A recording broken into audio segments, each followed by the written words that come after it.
Year really, or 2 years over the impeachment process that has unfolded in the NMI.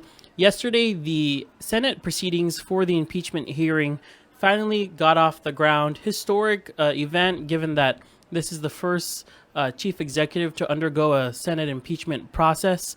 And yesterday, it lasted from 10 a.m. late into the afternoon, just before news time.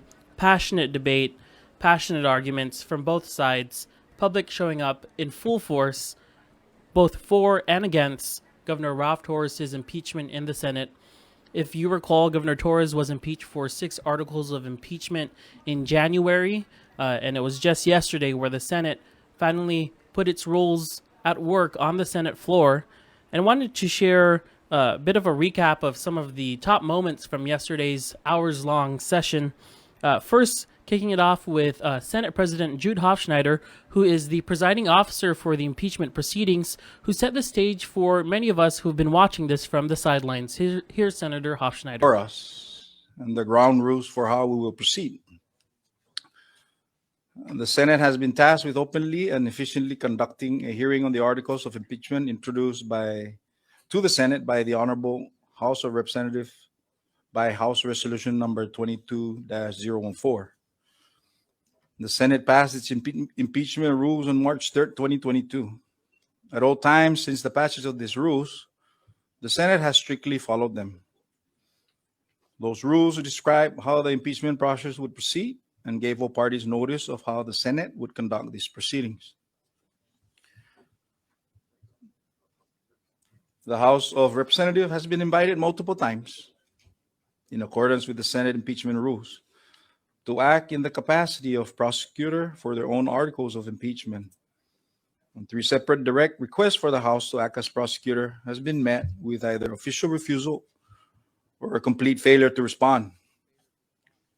To make matters worse, and likely due to the failure of the House to act as prosecutor, the House impeachment record could not be organized in even the most simple manner.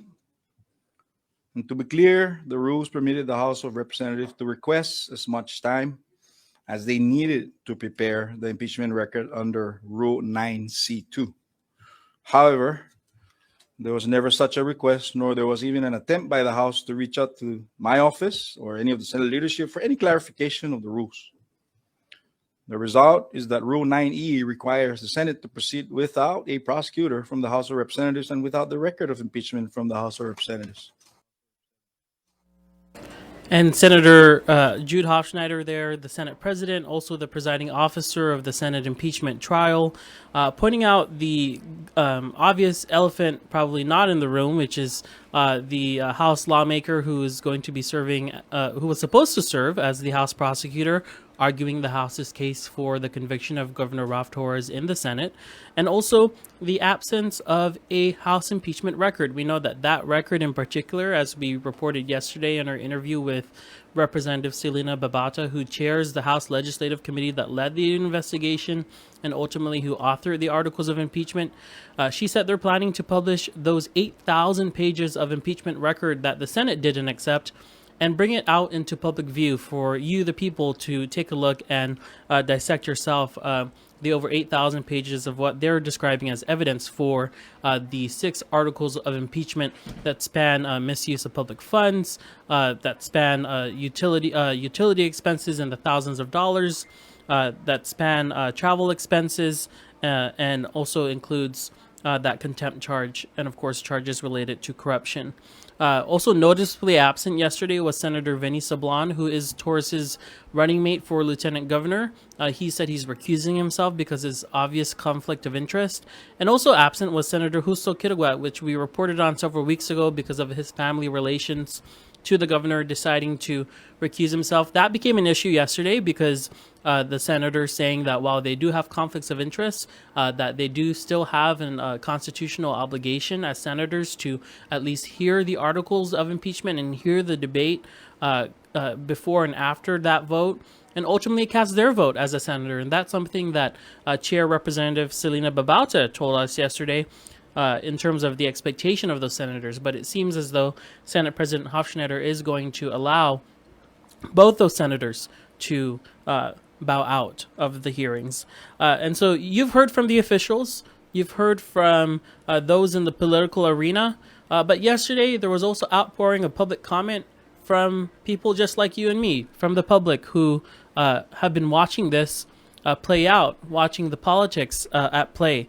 And I wanted to share this clip of a CNMI resident named Lorraine, who shares her view in support of the governor. Again, I want to remind everyone to please take heed on the agenda and items, stay within that context, and also observe the 5-minute rule. Thank you. Hi, my name is Lorraine Ada. I am proud voter of Precinct 3. I am 43 years old, born and raised in the beautiful island of Saipan. I have 4 children and 1 grandchild. I am person in recovery and one of the doctoral graduates and president of Women of Destiny that is making a big difference and saving lives in the community. I am going to be honest with you. I am not going to beat around the bushes. I support the governor 100%. You should come outside and see so many supporters are here for the governor. I am here because I believe in this leadership. I am here on my own will.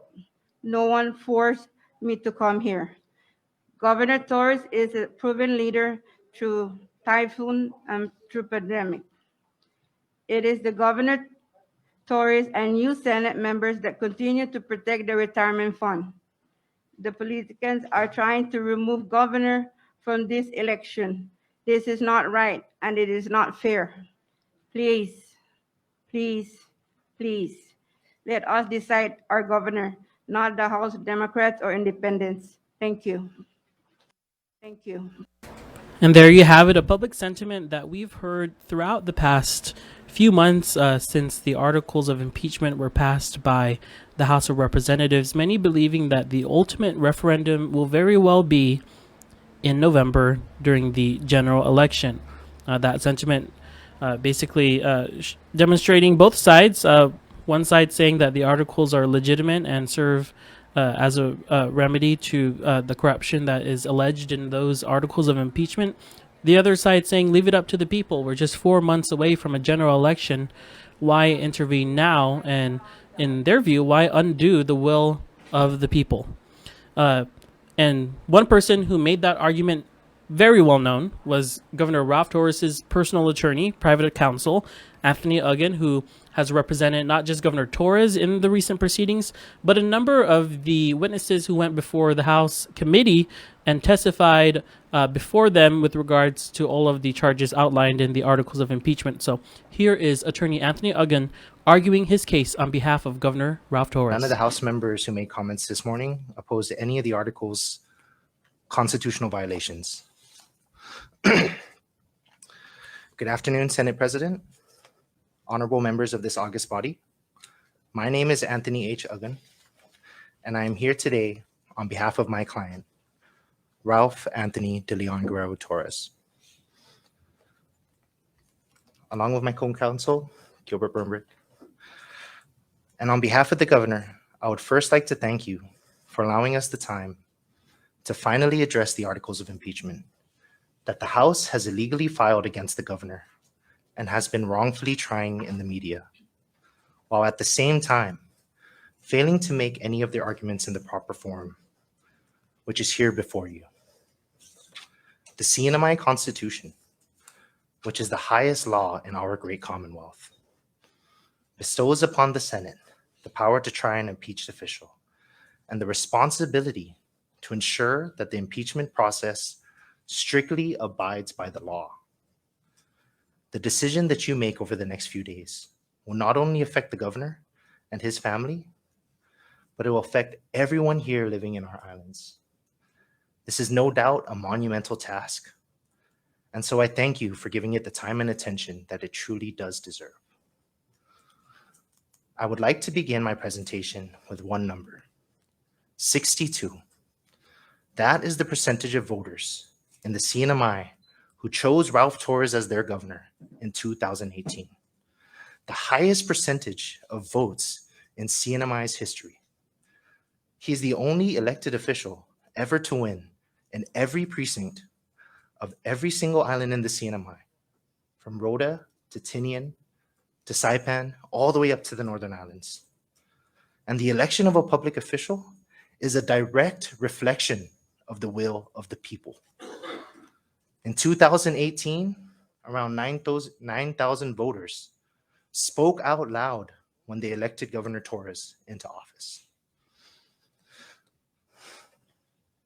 And that is why I must stress today how extraordinary this impeachment process truly is, because it could undo the will of our people.